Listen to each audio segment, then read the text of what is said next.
What's up, everybody? We are just about a week and a half away from Season 1 of Black Ops 7 and the Warzone integration. Today, Call of Duty put out a blog post detailing all the content coming to Black Ops 7 Endgame mode, multiplayer, zombies, and, of course, Warzone. Here, we typically really only cover Warzone, so that's what we're going to do. If you want to check out the content for multiplayer or Endgame or zombies, or you want to go read the Warzone content for yourself, I'll have this link down below. Also have Twitch link down below. We are still live daily for a lot of hours daily, grinding through Black Ops 7. So if you want to come hang out live then, or you want to hang out during the Warzone integration, I will be live a lot that day as well. So my Twitch is linked down below, as well as all my other social medias, including my single player channel, my car, Instagram, TikTok, and YouTube channel as well, if that interests you.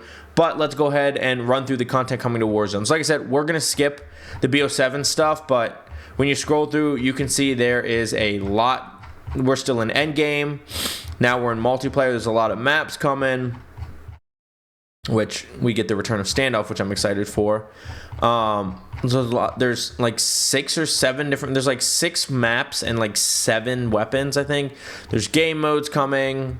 Prop hunt, one in the chamber, sharpshooter, sticks and stones, gun game, takeover. I don't know what takeover is. And whatever these LTMs are, you're still scrolling. We're still multiplying. Now we're into zombies. There's like 3 zombies maps coming. There's a lot of content coming for Season 1 of BO7. We're still scrolling zombies. This is how much is coming. They're trying really hard with BO7. Still zombies. Now we're into Warzone finally. The Warzone stuff's not too much, but there's a decent amount to at least talk about. New gameplay features at launch, player level reset. So whatever your BO7 level is instead of your BO6 level. Access to all 30 BO7 launch weapons, plus the additional weapons coming in Season 1. All weapons with access to weapon prestige and prestige attachments. Weapon build sharing has been enabled for BO7 weapons, so not BO6 or the MW weapons. Season 1 operators, daily and weekly challenges. Weekly challenges are back. Battle Pass and Black Cell progress. Additionally, movement. Tac Sprint is now out of the base movement. It's now in the Sprinter perk, but base movement speed has been increased to compensate. Players with Mountaineer can now perform the new combat roll, so you can jump from a little bit higher, and when you hit the ground, you'll combat roll instead of taking fall stun from certain heights. And in LTMs, there'll be wall jumps and grapple hooks. Hopefully, both of those make their way into the main game before Avalon comes in the new Blackout mode in what Season 2, I think is what they said, but I'm guessing they're testing it for Season 2. Loadout overkill is now default. There is no more wild cards, and your weapons will have a max of 5 attachments. Equipment they updated. We'll talk more about the specific changes to equipment down below. Equipment interactions. New equipment interactions have been introduced, including smoke grenades will now douse Molotov fire. Stim shots now remove the effect of flash and concussion grenades, and hopefully psych grenades as well. Perks. The 3 perk slots have been restructured and updated as detailed below. Expect further comms and patch notes from Raven Software that go into more detail. So, legacy weapons, there will now be Modern Warfare 2, Modern Warfare 3, Black Ops 6 weapons, and now Black Ops 7 weapons. Way too many. I think they should at least drop MW2, if not both MW3 and MW2. I personally would like if Warzone was only the current game. Maybe you do the last game for a couple seasons so people have some guns, but not a fan. And also you have all your operators from MW2, MW3, BO6, and BO7, which is way too many. For the equipment, there's concussions and smoke grenades, decoys, stim shots, and heartbeat sensors are tactical again. That's kind of crazy.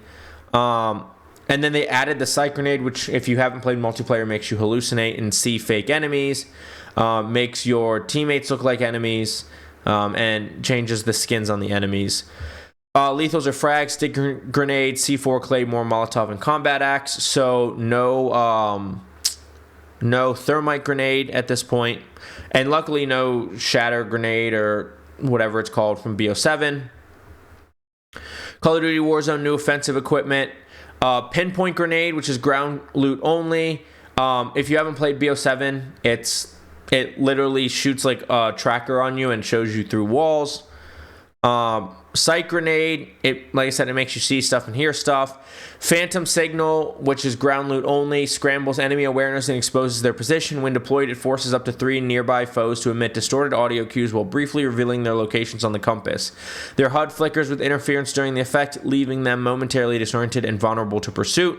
Lethal is the needle drone and ground loot only. We had a drone like this, I think it was an MW2, where it's a drone that like flew straight, but you can also switch to a manual mode with this one. Field upgrade echo unit and creates a hologram of yourself. Perk 1s are now Scavenger, which we know, Veteran, Mountaineer, Cold-Blooded, Grenadier. Perk 2s are Quick Fix, Alertness, Reactive Armor, Bomb Squad, and Sprinter. Perk 3 is Tempered, Adaptive, Tracker, Survivor, and Ghost. We have a new Resurgence map, which we saw at COD Next, and is also based off of Liberty Falls, the Zombies map. That is Haven's Hollow, based in West Virginia. Here's the overview for it. We're not going to go through it too much. There's some cool points of interest. If you really want to check it out, I posted my initial reaction to all the stuff on COD Next, so I'll link that down below. Because you can watch matches, you can watch some of the matches on this, but there's also a lot of creators out there who uploaded their gameplay that were at COD Next, so go check that out if you want to really be able to look at this map. But I'm not going to go through all of the POIs here because it's a lot, and you know, I've done those videos on their own before, and those are like 20 minutes on their own. New POIs in Verdansk. Signal Station is one of them. This is up, you know, that like frozen lake by the plane crash over by military base. That's where this is at here. The one thing of note is there's a screen in here that you can interact with, and it will show you all of the hot zones and how hot they are throughout the map, so you can see where the most people are fighting. And then we have Factory, which we had. This is a remake of Factory from Verdansk 84. So we've had this POI before. Slightly tweaked, but we've had it before. Season 1 modes and playlists dropped into Haven's Hollow, Rebirth Island, and the updated Verdansk with BR Casual, Resurgence, and Resurgence Casual. Additionally, reports of anomalies appearing periodically through certain classified locations appear to be valid. Further inspection is required at mid-season. The Polaris vehicles are getting a refreshed look. CODMIS LTM, so later in the season we'll get some Christmas themed LTMs, and then general content, which we're really just here to cover the weapons. The CODWZ looks kind of like an MP7. That's an SMG, 39 levels. Packs of what lacks in punch makes up for speed and mobility. This fast firing, quick handling SMG is perfect for operators looking to get into the thick of things. Then it has a prestige attachment, which is dual wield, so it's akimbo, and here's the prestige camos. Then we have the Maddox RFB assault rifle, 43 total levels. A favorite from Call of Duty Black Ops 4, the Maddox RFB returns in Black Ops 7. Manageable recoil, fast fire rate, large ammo pool. Extended Mag 1 has a size of 50 with no drawback, so it'll be interesting to see what Extended Mag 2 is. The attachment for it is a burst barrel. Here's the prestige camos. Then we're getting the ballistic knife back, a BO7 favorite where you can shoot the knife. That's coming at launch, and it's weekly. It's a weekly challenge reward. Week 1, 30 levels. Here's the prestige camos. There is no prestige attachment. Then in season, as an event reward, we're getting the Sokol 545 LMG, 39 levels. When you need suppressive fire, blah blah blah. A beast of a weapon with a base max size over 100, the largest in its class. It's also got the furthest damage range before drop off. For those looking to cover their squad and keep up pressure over sustained fights, this is the tool. Job with 2 fire rates, which is to cater in almost every combat situation. The prestige attachment is a burst mod. Here's the prestige camos for it. In a special weapon in season, crossbow, the NX Ravager, 30 levels. Attachments are only optic, magazine, and fire mods. Prestige attachment is a tri-bolt, which just increases your fire rate, and you can load in 3 bolts at once, so you don't have to reload after each one. Here's the prestige camos. We're also getting a sniper as an event reward in season, 38 levels. It's the Hawker HX from BO2, bolt action sniper, 1 hit potential with unarmed enemies. I'm guessing that it's bolt action, so I'm guessing it's going to be one shot, full one-shot range in Warzone, hopefully. Prestige attachment is a classified damage barrel. Maybe that's to make it one shot in Warzone. We'll see. Here's your prestige camos. And then finally, as an event reward, we're getting the Sturmwolf 45 SMG.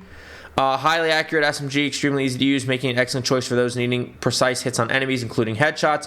Though it is slightly limited in handling and mobility and shorter overall range compared to other SMGs, expect a recognizable classic feel to this weapon with recoil pattern you may well remember.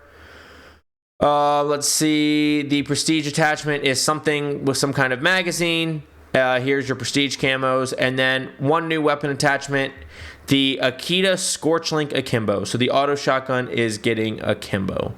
That will just be a blast for everybody. And the Redwell Shade X Suppressor. They're both going to be weekly challenge awards. Suppress your weapons while simultaneously improving vertical and horizontal recoil control at a slight cost of damage range and bullet velocity. And then additional attachments will be earned through weekly challenges, which they're not telling us about. And that's it. That's the fast rundown. I know I spoke fast, but fast rundown. Hopefully you don't have to watch it on 2x speed. But that's the fast rundown of the content coming. There is a lot of content for Black Ops 7, so if you're interested in more than just Warzone, definitely go check it out because there's a lot. But there's a decent amount coming to Warzone. There's not a whole lot. It's not like when we used to get a new big map, but we get a new Resurgence map. And we get some updated weapons and tacticals, a little bit of change to movement. I mean, I'm interested, of course. I wish we were getting a new big map or some more radical changes like we were getting wall jumping in the base game. But I'm definitely still excited. Let me know what you think in the comments down below. And please don't forget to like, subscribe, and hit that notification bell if you like this type of content or this type of content for Apex. Game reviews. We're thinking about RedSec. I'm thinking about RedSec content a little bit, but I got to get back into playing it after the BO7 grind to decade on that. But like I said, let me know what you think in the comments down below. Thank you again for watching. I will see you on Verdansk and Hayden's Hollow? Something Hollow. I'm already forgetting. And Haven's Hollow. Get frying. Have a good day. Bye.